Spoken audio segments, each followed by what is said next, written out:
Bismillahirrahmanirrahim. Qala al-musannifu rahimahullah ta'ala wa nafa'ana bihi wa bi 'ulumihi fid dharaini amin amin ya rabbal alamin. Bismillahirrahmanirrahim. A'udzu billahi minasy syaithanir rajim. Qul huwallahu ahad. Allahus samad. Lam yalid wa lam yulad walam yakun lahu kufuwan ahad. Bismillahirrahmanirrahim. Suratul Ikhlasi utawi surat Ikhlas iku makiyatun bangsa makiyah atau madaniyatun atau bangsa madaniyah. Wahia utawi suratul Ikhlas iku arba'u papat wa khamsun lan 5 atau 5 ya apa nih ayatnya. Jadi surat Al-Ikhlas itu adalah diturunkan di Mekah dan atau ada yang di Madinah juga. Wahia surat Al-Ikhlas itu ada 4 ayat dan ada yang mengatakan juga 5 ayat. Bismillahirrahmanirrahim. Qul huwallahu ahad.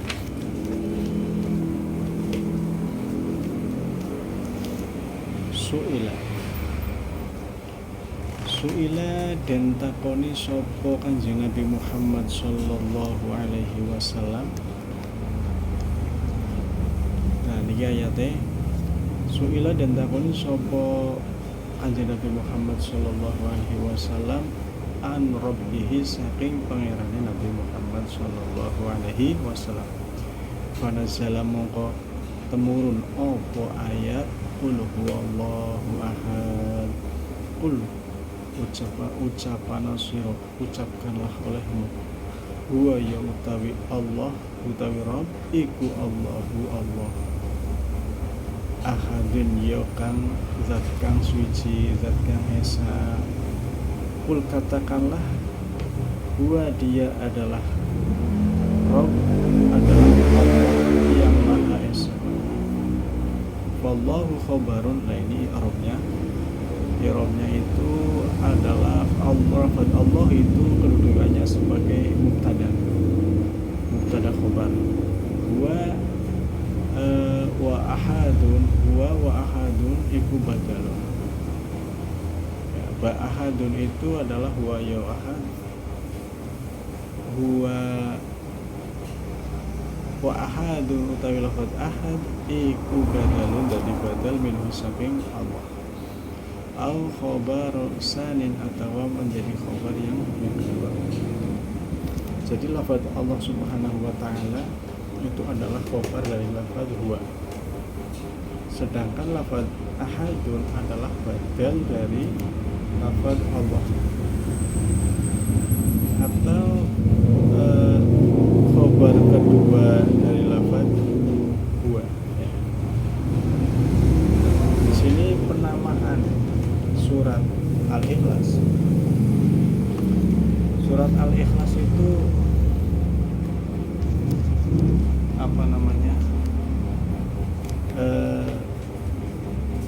mempunyai banyak nama. Dan yang paling masyhur itu adalah surat Al-Ikhlas. Karena ia berbicara tentang tauhid murni hanya kepada Allah Subhanahu wa taala.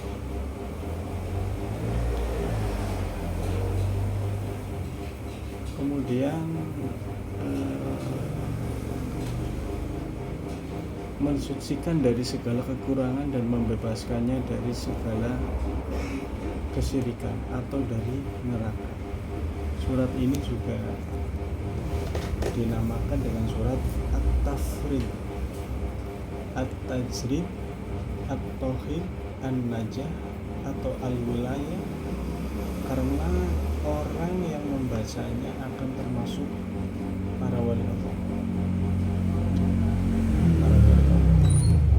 Selain itu itu ya surat ini juga dinamakan dengan surat Ma'rifah dan surat Al-Asas karena mencakup pokok-pokok agama. Nah, penyesuaian surat ini itu dengan surat sebelumnya sangat jelas. Itu apa? Surat Al-Kafirun bertujuan untuk membebaskan hamba dari apa? Dari segala macam kekufuran, kesyirikan. Sedangkan surat ini untuk menetapkan tauhid kepada Allah Subhanahu wa taala yang memiliki sifat sempurna dan senantiasa menjadi tujuan serta tidak mempunyai sekutu dan tandingan. Oleh karena itu ya kedua surat ini sering dibaca bersamaan dengan beberapa sholat. Di Bilal Kafirun, kemudian rakaat keduanya itu dibaca Allahu Akbar seperti 2 rakaat baca dan doa duha, sunnah maghrib dan sholat musafir. Nah, kandungan surat ini berisi rukun-rukun akidah dan syariat Islam yang paling penting, yaitu menauhidkan dan mensucikan Allah,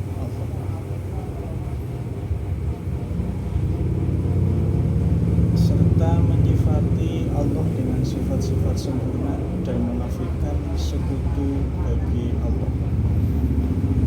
Ini merupakan bantahan terhadap orang-orang Nasrani yang berkeyakinan Trinitas dan terhadap kaum musyrikin yang menyembah banyak Tuhan selain Gusti Allah.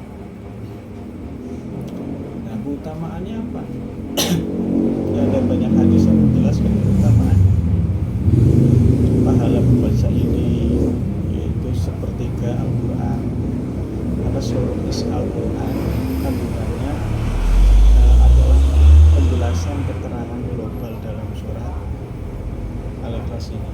Dan karena pokok-pokok syariat secara umum ada 3, yaitu tauhid, yaitu pengingkaran al-haq dan hukum, serta penjelasan amalan surat ini. Menjelaskan tauhid, telah menjelaskan tauhid dan takdis, yaitu pencucian. Seperti dawuh Nabi, wallazi nafsi biyadihi innaha la ta'dilu sulusal Qur'an. Demi zat yang jiwaku dalam kekuasaannya, sesungguhnya surat Al-Ikhlas itu pastilah setimpal dengan sepertiga Al-Quran. Nah, kemudian diriwayatkan juga dari Abu Sa'id radhiyallahu anhu berkata, Rasulullah pernah bersabda kepada para sahabat beliau, ayah jizu ahadukum an yaqra'a sulusal Qur'ani fi lail. Fashaqqa zalika alaihim wa qalu ayyuna yutiku zalika ya Rasulullah. Faqala Allahu al-wahidu as-samadu sulusul Qur'ani. Artinya begini, ayat jizu hamzahnya itu hamzah istifham. Apakah salah seorang di antara kalian tidak mampu membaca Al-Quran, membaca seperti Al-Quran, sulus Al-Quran, yaitu di waktu semalam? Mereka pun merasa berat dan berkata, siapa di antara kami yang mampu melakukan itu wahai Rasulullah? Beliau menjawab, Rasulullah menjawab, yaitu ya surat Al-Ikhlas, merupakan sepertiga Al-Quran. Membacanya semuanya itu kata sahabatnya tidak mampu, maka Rasulullah itu menjawab, mendapatkan sepertiga dari Al-Quran itu adalah membaca surat Al-Ikhlas. Nah, sebab turunnya surat Al-Ikhlas itu menurut Imam Tirmidzi, Ibnu Jarir meriwayatkan dari Ubay bin Ka'ab bahwasanya kaum musyrikin berkata kepada Nabi Muhammad SAW yang demikian, wahai Rasul, wahai Muhammad, sifati Tuhanmu kepada kami. Lantas Allah Subhanahu wa taala menurunkan surat Al-Ikhlas. Kemudian Ibnu Jarir dan Tirmidzi berkata, As-Samad, zat tempat bergantung yang tidak beranak dan tidak diperanakan. Tidak ada sesuatu yang dilahirkan melainkan dia akan mati, dan tidak ada sesuatu yang mati melainkan diwarisi. Sesungguhnya Allah Subhanahu wa taala tidak akan mati dan tidak akan diwarisi, tidak ada sesuatu baginya. Maka Qatadah dan Dahak dan Muqatil berkata, ada sekelompok Yahudi datang kepada Nabi Muhammad SAW. Ia berkata, sifat Tuhanmu kepada kami. Sesungguhnya Allah menurunkan sifat-sifatnya. Di dalam Taurat, dia memberitahu kami dari mana dia berasal dan dari jenis apa dia dibuat. Nah, apakah dari emas, timah, atau perak? Apakah dia makan dan minum? Ini kata orang itu yang tanya pada Nabi. Dan siapa dia mewarisi dunia dan siapa yang mewariskannya? Lantas Allah Subhanahu wa taala menurunkan surat ini, yaitu surat Al-Ikhlas, yang untuk sifat khusus bagi Allah Subhanahu wa taala, yaitu namanya surat Tauhid dan pensucian Allah Subhanahu wa taala, karena ditanya oleh sekelompok orang-orang Nasrani. Kemudian Allahus Samad.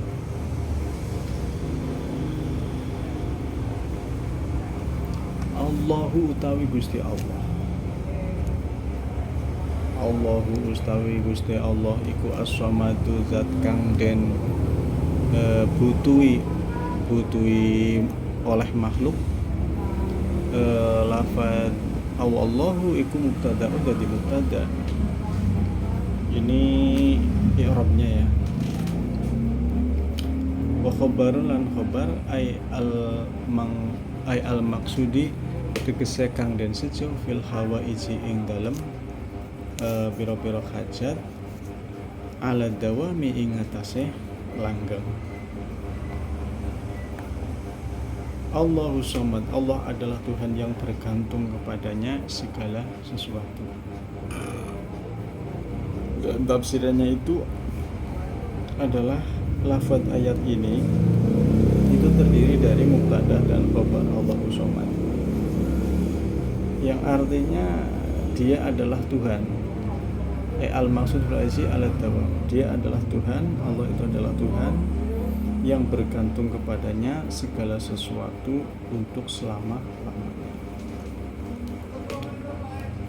Lam yalid, orang lahiraken sapa Allah, lingtifai mujanasatihi, ya. Lingtifai mujanasatihi krana sepine olehe tunggale jenise Allah Ta'ala. Walam yulad lan ora den manak akan sopo Allah lingtifa'il khudusi krono anyar tekane, krono sepine saking anyar tekane anhu saking Allah, yaitu Allah adalah dia tidak beranak dan tidak pula diperanakan.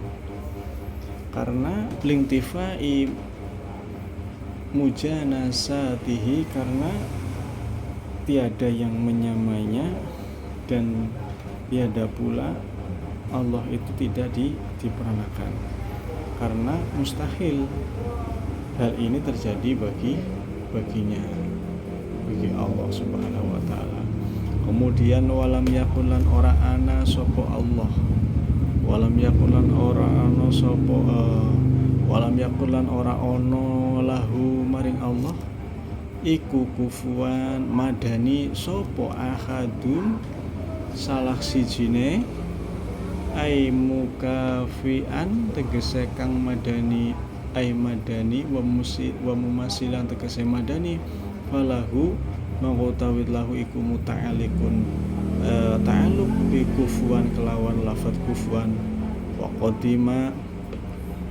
qadima lan sendingin apa lafadz lahu alaihi ngatasé kufuwan li ana krana satuhune lafadz lahu iku mukhatul qasdi nggon mandeke perkara kang den sejak binafi kelawan nafi akan wa akhirro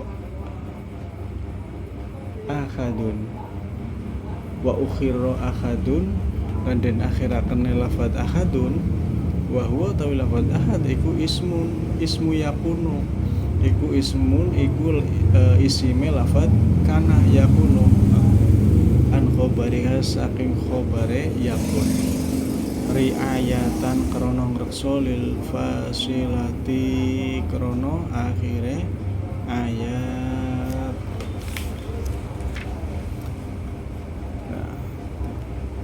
Walam yakul lahu kufuwan ahad, artinya tidak ada seorang pun yang setara yang menyamai Allah atau yang sebanding dengannya. Lafadz lahu berta'aluk kepada lafadz kufuwan. Kemudian lafadz lahu ini didahulukan karena dia menjadi subjek penafian. Kemudian lafadz ahadun diakhirkan letaknya padahal ia sebagai isim dari lafadz yakun. Sedangkan khobar yang seharusnya berada di akhir mendahuluinya.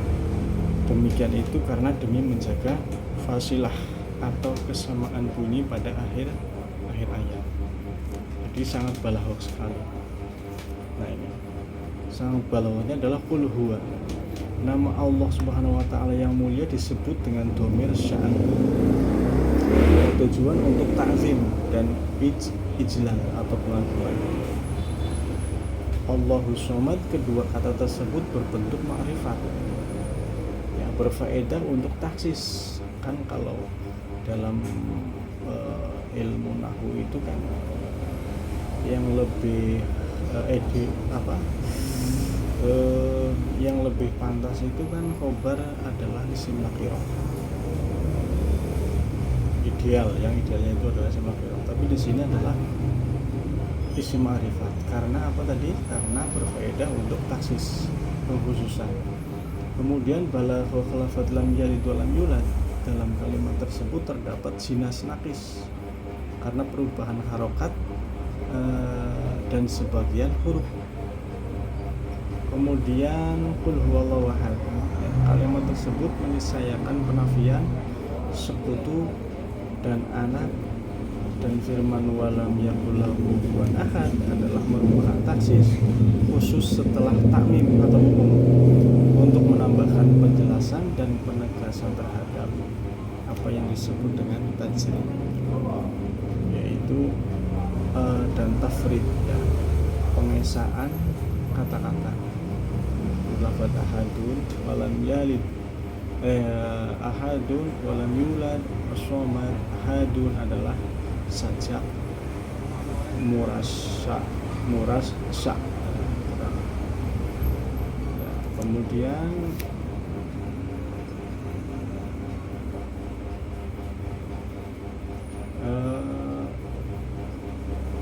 mana tadi? Nah, fikih kehidupannya ya. Kalau dilihat dari fikihnya, surat pendek ini mengandung penetapan dan penafian sekaligus. Surat ini ya telah menjelaskan bahwa Allah itu Maha Esa dalam zat dan hakikatnya, terbebas dari segala bentuk tarkib atau rangkaian atau susunan. Surat ini menafikan segala bentuk keterbilangan dari zat, ya, Allah Subhanahu wa taala, yaitu dengan firman-Nya yang berupa Allahu Ahad. Jadi Allah itu tidak berbilangan, Allah itu satu, esa. Surat Al-Ikhlas ini juga menjelaskan bahwa Allah itu maha kaya dengan zatnya, kemudian maha mulia dan penyayang seluruh makhluk. Seluruh makhluk membutuhkannya dalam memenuhi segala kebutuhan, dalam memenuhi kebutuhan mereka. Ya, dia memiliki seluruh sifat kesempurnaan dan kemuliaan. Allah tidak membutuhkan apapun kepada yang lain. Dengan firman-Nya Allahu Shomad. Nah, surah ini yang menetapkan bahwa Allah SWT itu adalah Esa. Tidak ada satupun yang sejenis dengannya, tidak melahirkan seorang pun dan tidak ada sekutu baginya. Surat ini menafikan, menafikan dari Allah akan adanya jenis dan sekutu dengan firman-Nya lam yalid. Kemudian zat yang maha terdahulu, Allah itu zat yang maha terdahulu, paling awal di zaman azali, tidak didahului dengan ketidakadaan. Kemudian tiada yang melahirkan dan mendahulunya. Surat ini juga menafikan sifat kudus, ya, sifat kudus yaitu baru dari Allah Subhanahu Wa Taala dengan firman-Nya yaitu la walam yulad. Jadi Allah Subhanahu Wa Taala tidak mempunyai tandingan dalam wujudnya, tidak ada sekutu dan istri, ya, dengan firman-Nya yang berupa walam yakul lahu kufuwan ahad. Itu segala hal yang ditetapkan dalam surah ini merupakan penetapan akidah Islam yang berdiri tegak di atas tauhid, tanzih dan takdis manusia. Jadi segala hal yang dinafikan dalam surat ini ia adalah bantahan terhadap orang-orang yang memiliki akidah sesat, seperti kaum pagan menyembah berhala, seperti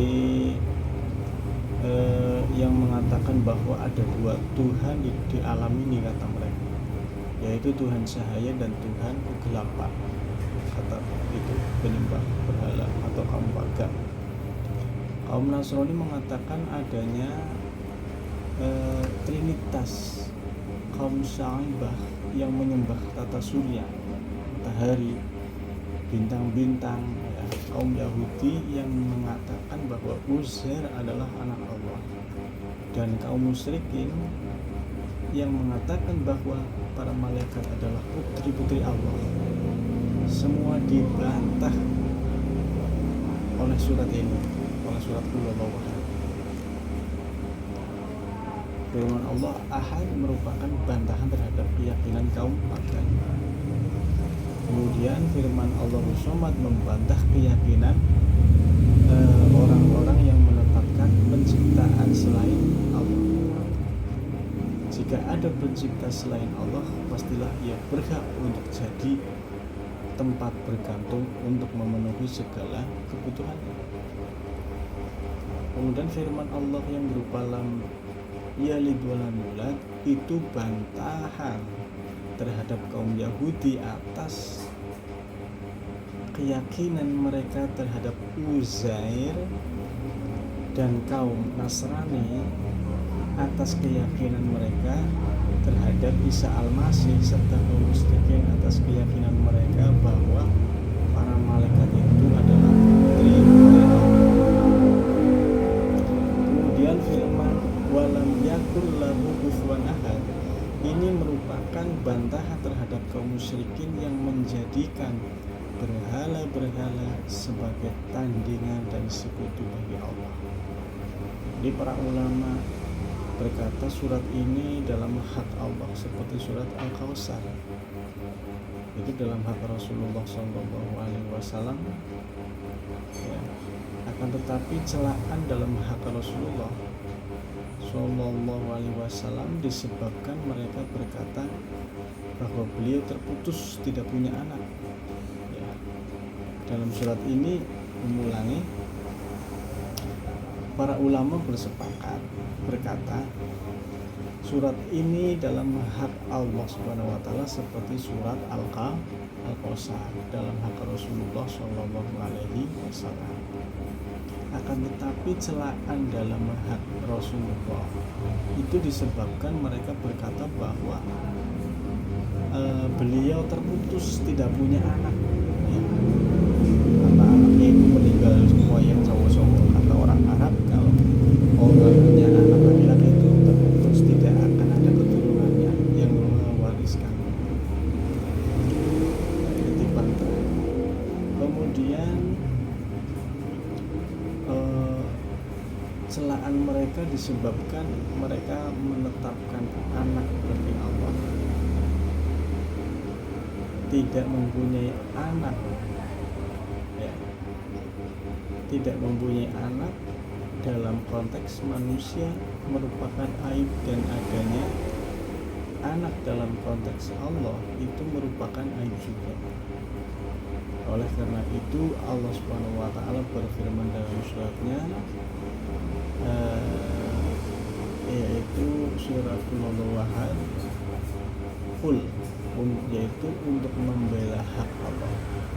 Dalam ayat kulnya itu adalah untuk membela haknya Allah. Sedangkan di surat Al-Kautsar Allah tidak berfirman menggunakan kalimat kul, tetapi Allah berfirman secara langsung, sehingga secara langsung Allah Subhanahu wa taala itu membela Rasulullah Shallallahu alaihi wasallam.